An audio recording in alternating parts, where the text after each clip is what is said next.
Pria ini sedang menawarkan sapinya untuk dijual ke penonton. Tapi siapa sangka tak sengaja menyenggol sapi ini, malah endingnya di luar dugaan.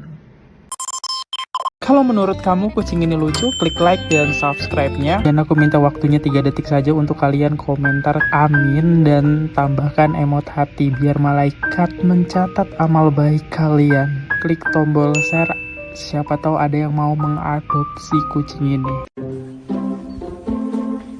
Jumbo-jumbo monggo. Dengan cara hadir ke sini untuk harganya mulai harga 24 sampai 70. 70 itu dengan bobot 900 kilo up. Dengan Bapak siapa? Dengan Bapak Rudi Jarwo. Bapak Rudi Jarwo. Ini sapi namanya siapa, Pak? Jarwo. Jarwo juga. Oh, Bapak ya.